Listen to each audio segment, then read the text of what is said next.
नमस्कार, आप देख रहे हैं 4 PM। मैं हूं आपके साथ सिमरन।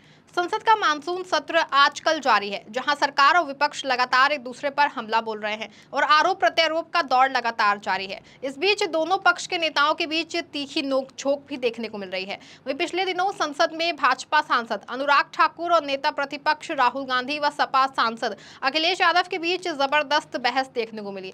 दरअसल ये बहस तब तीखी हो गई जब अनुराग ठाकुर ने इशारों में राहुल गांधी पर निशाना साधते हुए कहा कि जिनकी खुद की जाति का पता नहीं, वो जाति जनगणना की मांग कर रहे हैं। अनुराग ठाकुर के इस बयान के बाद विपक्ष हंगामा करने लगा और अनुराग ठाकुर से माफी मांगने की भी मांग करने लगा। इस बीच राहुल गांधी ने भी सदन में कहा कि अनुराग ठाकुर ने मुझे गाली दी है, लेकिन मुझे उनकी माफी नहीं चाहिए। नेता प्रतिपक्ष राहुल गांधी ने कहा कि जो भी पिछड़े दलितों की बात करता है, उनके लिए लड़ना और उसे गाली खानी ही पड़ जाती है।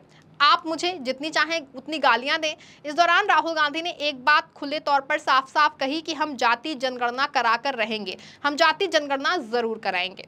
आपको बता दें कि पिछले कुछ वक्त से कांग्रेस नेता राहुल गांधी लगातार जाति जनगणना कराने की मांग पर अड़े हुए हैं। पूरे लोकसभा चुनाव के दौरान भी राहुल लगातार जाति जनगणना की मांग करते रहे हैं और राहुल लगातार ये बोलते रहे हैं कि अगर इंडिया गठबंधन सत्ता में आएगा तो जाति जनगणना जरूर कराई जाएगी।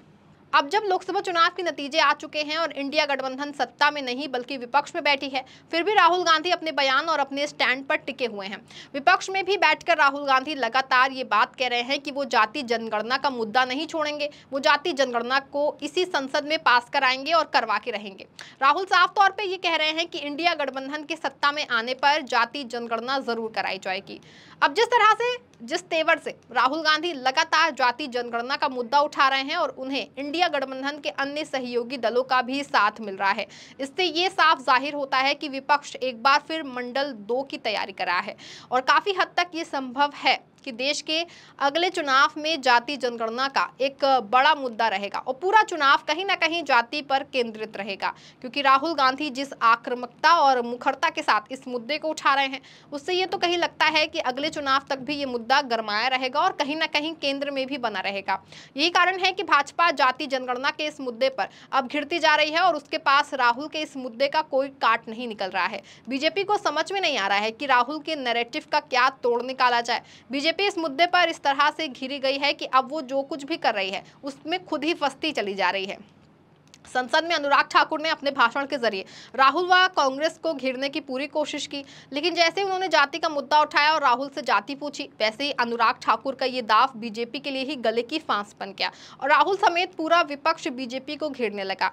भले प्रधानमंत्री मोदी तक ने अनुराग ठाकुर को बचाने के लिए उनके भाषण की तारीफ की हो, लेकिन विपक्ष ने जिस मुखरता से इस मुद्दे को उठाया और उसे धार देने का काम किया, उससे अब भाजपा की घिरी हुई है और उसके लिए दाव जो है वो उल्टा साबित हुआ है, क्योंकि राहुल व पूरा विपक्ष जाति जनगणना के मुद्दे के केंद्र में दलित और पिछड़ों व आदिवासियों को लेकर चल रहा है और ऐसे में जाति के मामले में विपक्ष को घेरने के प्रयास में बीजेपी इन वर्ग के लोगों को ही कहीं ना कहीं आहत कर रही है, जबकि पिछड़ों दलितों ने ही बीजेपी को लोकसभा चुनाव में करारा झटका दिया है। लेकिन ऐसा लगता है कि भाजपा अभी भी उससे चेतने की बजाय उसमें और उलझती नजर आ रही है। लगातार नैरेटिव बीजेपी के खिलाफ ही सेट हो रहा है। कांग्रेस और उसके साथी दल जातिगत जनगणना की बात कर रहे हैं। बीजेपी अगर जाति जनगणना की बात करती तो ये आरोप लग जाता है कि ऐसा वो भेदभाव करने की नियत से कर रही है। यही नैरेटिव सेट करने में आज बीजेपी पिछड़ गई है।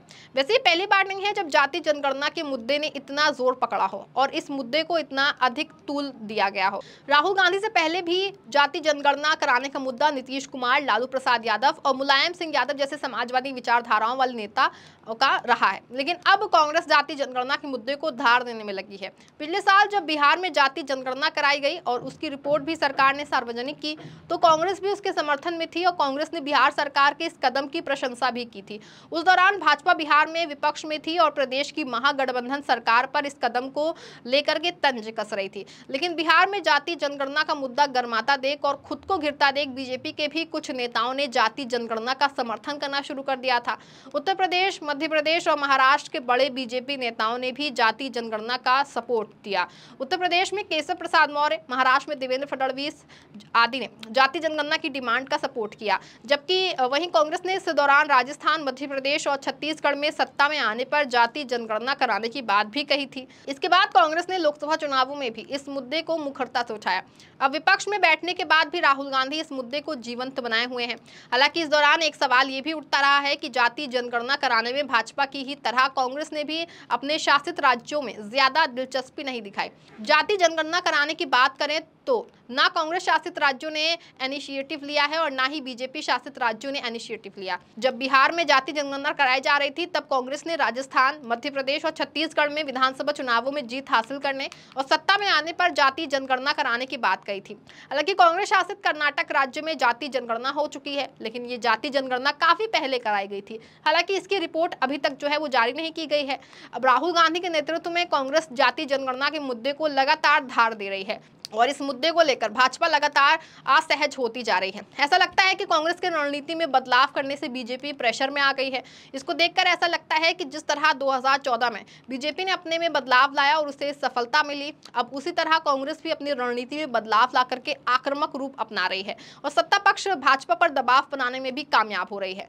वहीं दूसरी ओर अब बीजेपी में बदलाव का क्रम ठप सा पड़ गया है। बीजेपी ने सबसे पहले IT सेल के कॉन्सेप्ट पर काम किया, खूब सफलता मिली। अब दूसरे भी उस कॉन्सेप्ट को अपना लिए, लेकिन इन लोकसभा चुनावों में प्रदर्शन में कमी आने पर बीजेपी के अंदर अब खलबली मची हुई है और यही कारण है कि उसे अब कई मामलों में नुकसान उठाना पड़ रहा है।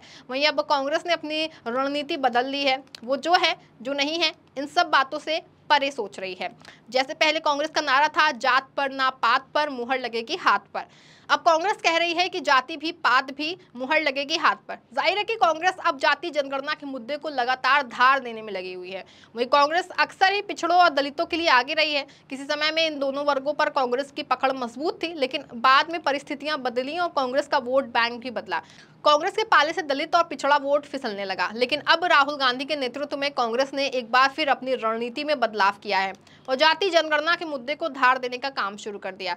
हालांकि इससे पहले देश के पहले पीएम जवाहरलाल नेहरू और पूर्व प्रधानमंत्री राजीव गांधी ने आरक्षण का विरोध किया था, लेकिन अब राहुल गांधी जाति जनगणना के मुद्दे को लेकर ही भाजपा पर सवारी कर रहे हैं और बीजेपी इस मुद्दे पर घिरती जा रही है। स्वतंत्रता प्राप्ति के बाद भारतीय चुनावों का इतिहास जिन लोगों को पता है वो जानते हैं कि कांग्रेस का वोट बैंक ब्राह्मण, दलित और मुसलमान होते थे। वहीं पिछड़े भी कांग्रेस के साथ खड़े दिखते थे। कांग्रेस ने हमेशा ही सभी जाति धर्मों को साथ लेकर चलने का प्रयास किया, लेकिन भाजपा के अस्तित्व में आने के बाद से धर्म और जाति की राजनीति गरमाने लगी, जिसके बाद क्षेत्रीय दलों ने जातिगत राजनीति को हवा दी और कांग्रेस के पास से दलित और पिछड़ों का वोट खिसकने लगा। लेकिन अब जब हालात बदल रहे हैं और विपक्ष एकजुट हो रहा है, तब राहुल गांधी के नेतृत्व में कांग्रेस समेत पूरा विपक्ष जाति जनगणना के मुद्दे को हवा देने में लगा है और इस मुद्दे पर भाजपा की एनडीए सरकार पर लगातार हमलावर हो रहा है।